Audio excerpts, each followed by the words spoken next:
Bonjour à toutes et à tous, bienvenue sur ma chaîne YouTube et merci de regarder cette vidéo. Aujourd'hui, nous allons voir comment calculer le risque lié à un investissement. Vous savez, pour tout investissement financier, que ce soit en bourse ou n'importe où, vous avez un risque qui est associé à cet investissement. On l'appelle ici la volatilité. Alors, pour vous introduire cette notion, regardez les rendements quotidiens moyens de Microsoft et d'Apple sur notre période considérée sont presque égaux. Nous avons 0,12% de rendement journalier en moyenne pour ces deux sociétés. Mais est-ce à dire que ces deux actions sont pareilles? Certainement non, car la moyenne ne nous renseigne pas sur la distribution des rendements quotidiens ainsi que sur leur dispersion. D'accord? Nous allons tracer les histogrammes des rendements journaliers pour voir comment est-ce que la distribution au niveau de chaque action se comporte. Donc, pour ce faire, nous utilisons la data frame des rendements .hist pour faire un histogramme.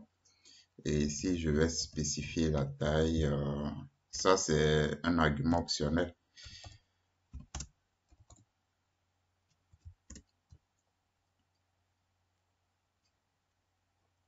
Attention, si je ne veux pas faire afficher tout ça, je fais tout simplement un point virgule à la fin comme ça. Et voilà. Donc ici, j'ai les histogrammes des différentes actions, les rendements quotidiens des différentes actions. Et on peut remarquer que déjà les distributions sont asymétriques. D'accord? Et nous pouvons remarquer, ce que nous pouvons remarquer, c'est que les dispersions, c'est-à-dire l'étendue des dispersions ne sont pas pareilles. D'accord? Ça, nous l'avons déjà constaté lorsque nous avons tracé un graphique des rendements. Donc, nous remarquons que les histogrammes ne sont pas pareils et de même que les dispersions, les écarts avec la moyenne, vous savez, la moyenne journalière était autour de 0, d'accord? Ce n'est pas pareil. Par exemple, pour l'indice de marché, d'accord, il n'y a pas une très grande dispersion autour de la moyenne. Et par contre, lorsque vous prenez par exemple Tesla, d'accord, ça va juste entre moins 0,2 et 0,2, d'accord? Donc, ça veut dire que le rendement au niveau de Tesla vraiment est plus dispersé autour de la moyenne que le rendement au niveau de l'indice de marché. Alors, qu'est-ce que cela veut dire? Cela veut dire que tout simplement que l'action de Tesla est plus volatile que le marché, par exemple. D'accord? Alors, la mesure de la dispersion autour de rendement moyen, ce qu'on appelle les cas types en statistique, est une mesure standard du risque d'un titre. D'accord? C'est une mesure que les professionnels utilisent, d'accord, pour mesurer le risque d'un investissement. Donc ici, je vous ai mis un lien. Ce site, je vous invite à vraiment le consulter, c'est Investopedia. C'est un peu le Wikipédia du monde de la finance. D'accord? J'y ai fait beaucoup de recherches, vous avez pratiquement tout. Ici, c'est une page qui vous explique pourquoi on utilise les cas types pour déterminer le risque lié à un investissement. D'accord? Donc, les cas types se calculent très facilement. Donc, c'est ce que nous allons faire. Vous savez que vous pouvez faire un résumé statistique aussi des rendements. Donc, nous allons effectuer un résumé statistique des rendements avec la fonction describe, la méthode describe plutôt. Voilà, ici, ça nous donne le résumé statistique des rendements. nous pouvons constater que l'écart type au niveau de Apple, c'est 0.018, etc. Et nous voyons que l'écart type le plus élevé est celui de Tesla, 0.034, et le plus faible, c'est celui de l'indice de marché. Donc, ça veut dire que Tesla est plus volatile que toutes les autres actions et plus volatile que le marché. Donc, la volatilité journalière en pourcentage de chaque action, pour retrouver cette ligne-là, il suffit de faire returns, et c'est la méthode STD, Standard Deviation. D'accord, vous voyez, on retrouve exactement les valeurs ici. D'accord, donc c'est une autre manière aussi de le faire. Donc Tesla avait le rendement le plus élevé et le SP500 avait le rendement le plus faible. C'est ce que nous avions vu précédemment. Mais Tesla aussi est l'action la plus volatile, avec une volatilité journalière de 3,46% et le SP500 une volatilité journalière de 1,19%. D'accord? Donc, ce n'est pas surprenant en matière d'investissement parce que qui dit faible risque dit aussi faible rendement. Et qui dit risque élevé dit rendement élevé. D'accord? Ce qui est intéressant de faire, c'est de calculer la volatilité annualisée. D'accord? Qu'est-ce que j'entends par volatilité annualisée? Ici, vous avez une volatilité journalière. D'accord? Et pour les calculs, souvent, il vous faut connaître la volatilité de votre investissement au pas de temps annuel. Pour ce faire, il suffit de multiplier par la racine carrée du nombre de jours de trading par an. D'accord? Et donc, c'est ce que nous allons effectuer. Nous allons le mettre dans une book for, le faire dans une book for afin de le réaliser pour toutes les actions en même temps. Donc, on va faire for call in return.columns print pour bien afficher les résultats. Donc, on va dire la volatilité de l'action. Je vais mettre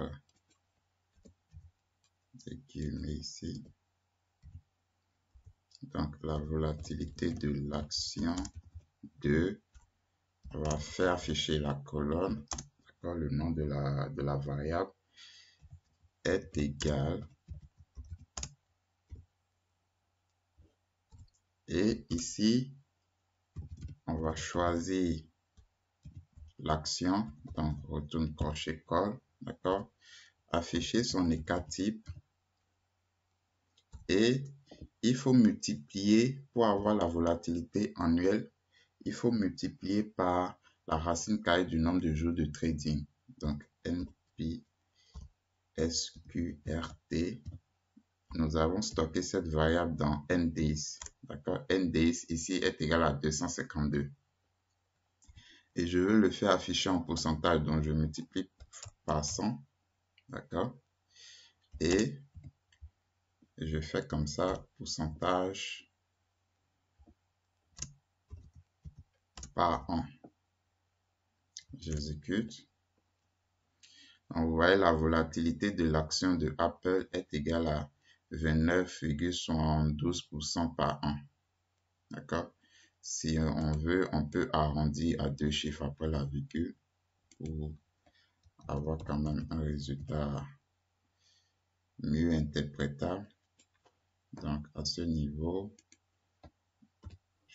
je mettrai 2 chiffres après la virgule. C'est la fonction round qui vous permet de faire les arrondissements. Je réexécute. Donc, la volatilité de l'action de Apple est égale à 29,72% par an, etc. D'accord? Et nous pouvons aussi calculer, et vous voyez la volatilité de l'action de Tesla, 54,91% par an. D'accord? La volatilité de l'action de, l'indice de marché est égal à 18,82%. À présent, nous allons effectuer le même calcul, mais cette fois-ci au pas de temps mensuel. C'est-à-dire, nous allons calculer la volatilité de chaque titre de façon mensuelle. D'accord? Au lieu de faire le cas type fois racine carrée de 252 comme dans la volatilité annuelle, on fera le cas type fois la racine carrée de 21, 21 étant le nombre de jours de trading par mois. Donc, sachez que le marché ne fonctionne pas les week-ends et aussi les jours fériés. Donc, tout simplement, je vais copier ce code, d'accord, que je viendrai coller ici. Et ce que j'ai à changer tout simplement, c'est le NDays qui est 21 ici. Donc, le nombre de jours de trading par mois. Et j'exécute. Donc, vous voyez, la volatilité de l'action d'Apple est 8,58. Attention, ici, c'est volatilité mensuelle. Donc, je mets mensuel et j'efface le A1 ici. On a bel et bien une volatilité mensuelle. La volatilité mensuelle de Apple, c'est 8,58%. J'ai oublié le pourcentage. Il faut bien mettre... donc, attention. Le pourcentage. Voilà. Donc là, les résultats sont bien affichés. Donc, nous avons calculé les rendements et les volatilités. Vous savez à présent calculer les rendements et les volatilités. Mais comment comparer des actions qui ont des rendements et des volatilités différents? D'accord? Vous voyez par exemple, ici, vous avez des volatilités différentes. D'accord? Ici, vous avez Apple 8,58, Amazon 8,98%. Et ils ont aussi des rendements différents. Mais comment on peut les comparer? Comment on peut dire à un investissement, voilà, sur la base de telle mesure, voilà, on peut dire que cet investissement est préférable à cet investissement. D'accord? Ce qu'il faut faire, ce qu'il nous faut, c'est une sorte de ratio, d'accord? Une sorte de rendement par unité de risque, d'accord? Si on a un tel ratio, alors nous pouvons faire des comparaisons. Donc, c'est ce qui nous amène à faire le calcul de ce qu'on appelle les rendements ajustés au risque, d'accord? Ces rendements ajustés de risque définissent le rendement d'un investissement en mesurant le niveau de risque impliqué dans la production de ce rendement. Il est généralement sous forme de nombre sans unité, donc c'est un ratio, comme je le disais, et c'est une notation qui mesure le rendement par rapport au risque pris, d'accord? C'est le rendement par unité de risque, d'accord? Il y a plusieurs façons de calculer des rendements ajustés au risque. Il y a plusieurs rendements ajustés au risque que les professionnels utilisent. Il y a le ratio de Sharpe, d'accord, de ce célèbre économiste William Sharpe, qui est le prix Nobel d'économie de 1990, qui a démontré que on pouvait mesurer le risque, le rendement par unité de risque en faisant ici le rendement du portefeuille ou de l'action moins le rendement d'un investissement sans risque sur les cas types, c'est-à-dire la volatilité du portefeuille ou de l'action. D'accord? Donc, le ratio de Sharpe mesure les cas types de rentabilité d'un investissement financier par rapport au rendement d'un investissement sans risque. Donc, un investissement sans risque, c'est un investissement qui a une volatilité nulle, donc un écart type nul. D'accord? Et comme investissement sans risque, vous pouvez avoir par exemple le fait de déposer votre argent dans votre compte épargne tout simplement. Ça a un faible pourcentage lent, mais quand même, il n'y a pas de risque. D'accord? Ou bien le fait d'acheter des bons du trésor, des obligations d'État, etc. Ça, ce sont des investissements sans risque. D'accord? Et pour calculer le Sharpe de ratio de votre investissement en bourse, vous faites le rendement de l'action moins le rendement de votre investissement sans risque sur les cas types de votre les cas types sur la volatilité de votre action.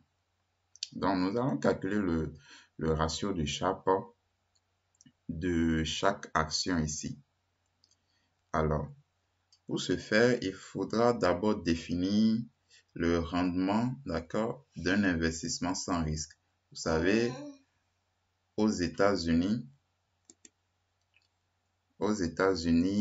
depuis la crise mondiale, la crise économique de 2008, ils sont très prudents maintenant. Les rendements annuels pour les investissements sans risque tournent autour de 3% l'an.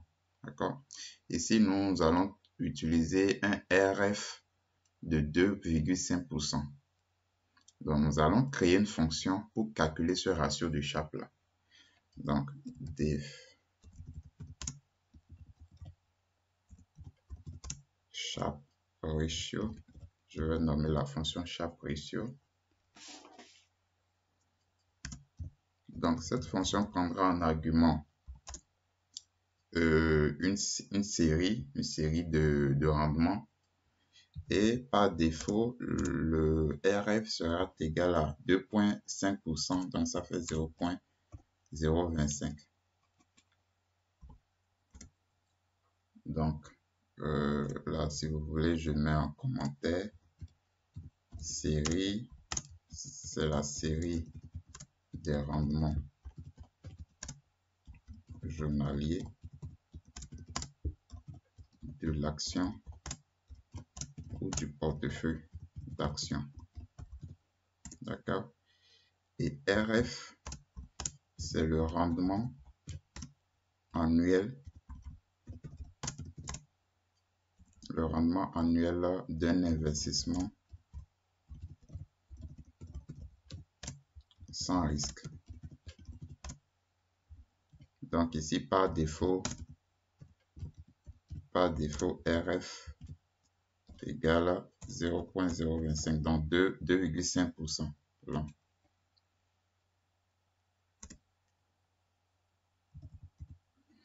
Donc ici, mettez RF sous forme de valeur décimale, donc entre 0 et 1. Alors, calculer notre rendement et notre ratio de Sharpe, il faut d'abord calculer notre rendement annualisé.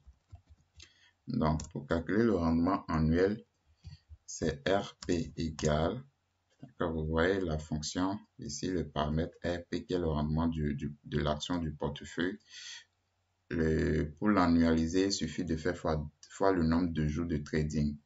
Donc, on prend la moyenne de la série. Là, si vous avez des rendements journaliers, en prenant la moyenne, vous avez un rendement moyen journalier. Donc, pour avoir un rendement annuel, il suffit de faire fois le nombre de jours de trading dans l'année que nous avons mis dans la variable NDX ici. Alors, si vous calculez le rendement annualisé, vous avez aussi le taux, le rendement de l'investissement sans risque annuel. D'accord? Ici, c'est 2,5%. Il faudra aussi que les cas types, c'est-à-dire la volatilité, soit aussi au pas de temps annuel. D'accord? Donc, c'est ce que nous allons faire. La volatilité annuelle. Donc, ça fera, on va dire, volatility égale, vous prenez les cas types de votre série fois la racine carrée du nombre de jours de trading, NDs. Quand vous avez fait ça, vous pouvez maintenant calculer le ratio de Sharpe.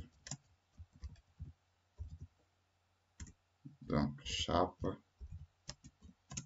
sera égal à RP moins RF divisé par la volatilité. Et la fonction va vous retourner le ratio de Sharpe. Donc, voici la fonction pour calculer notre ratio de Sharpe. Alors, nous allons maintenant l'appliquer à toutes les actions. Calculer le ratio de Sharpe de chaque action. D'accord? Je vais le faire tout simplement dans une boucle for.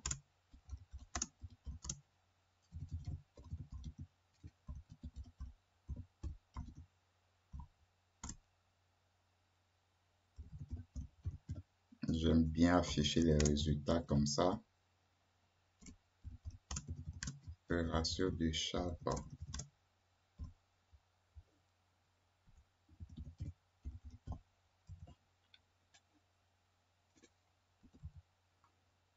Le ratio de Sharpe de l'action de... Donc, c'est pareil que ce qu'on a fait précédemment.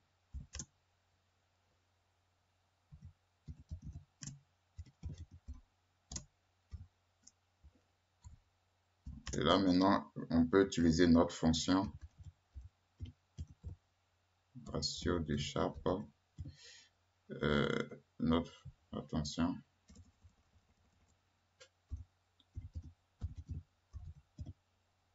D'accord? Ou bien c'est Sharpe ratio, j'ai appelé ça. Sharpe ratio. Sharpe ratio. Et donc, ce que j'ai ici, vu que l'argument RF déjà une valeur par défaut, et que c'est cette valeur par défaut que je vais utiliser, d'accord? Je vais calculer seulement, je vais afficher uniquement et je vais spécifier uniquement l'argument série. D'accord? Ici, ce sera la série des rendements de l'action. D'accord? Tout simplement. Donc, et là, je peux exécuter pour voir. Le ratio de Sharpe de l'action est égal. Attention, j'ai mis une virgule ici. Je vais effacer. Donc, vous voyez les ratios de Sharpe. D'accord? Je peux les arrondir aussi à 2 chiffres après la virgule pour que ça soit beaucoup plus lisible.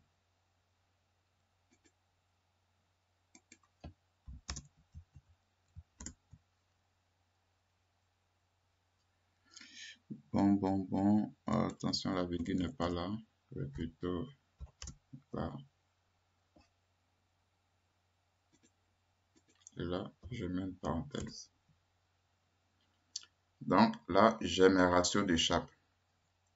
Donc, le ratio de Sharpe vous donne en fait le rendement excédent d'une action par unité de risque. Et ce rendement excédent, c'est par rapport à un rendement que vous auriez effectué sur un placement sans risque. D'accord? Donc, à présent que nous avons ces ratios-là pour toutes les actions, nous pouvons les comparer. D'accord? Regardez par exemple, le ratio de Sharpe de l'indice de marché est égal à 0,45.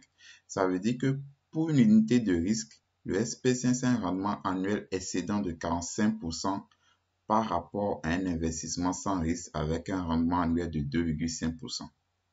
C'est ce que ça veut dire. D'accord? Et pour cette même unité de risque, d'accord, si on prend par exemple Amazon, Amazon a un rendement annuel excédent de 138% par rapport à un investissement sans risque avec un rendement annuel de 2,5%. Alors, vous comprenez avec moi que plus le ratio de Sharpe est plus élevé, plus l'investissement est attractif. Parce que pour la même unité de risque, le ratio de Sharpe nous dit que l'indice de marché a un rendement annuel de 45%, d'accord, par rapport à un placement sans risque de 2,5% l'an. Mais pour cette même unité de risque, Tesla, par exemple, a lui 94% de rendement annuel et Microsoft a lui 108% de rendement annuel. Donc, ça veut dire que plus le ratio de Sharpe est élevé, plus l'investissement est attractif. Et le ratio de Sharpe, c'est l'une des mesures vraiment très utilisées dans la gestion des portefeuilles ou des investissements dans une action individuelle. D'accord? Ici, c'est l'action d'Amazon qui a le plus grand ratio de Sharpe. Donc, voici comment vous pouvez calculer le ratio de Sharpe. Comme exercice, je vais vous demander de considérer un placement sans risque à un rendement annuel de 4%, d'accord, 4% au lieu de 2,5%, et de calculer le ratio de Sharpe de chaque action. Que constatez-vous? Donc, je vous invite à réaliser l'exercice. Dans la prochaine vidéo, nous allons le corriger et continuer. N'hésitez pas à vous abonner à la chaîne YouTube et activer la cloche de notification pour ne rater aucune vidéo de cette formation. Merci et à bientôt.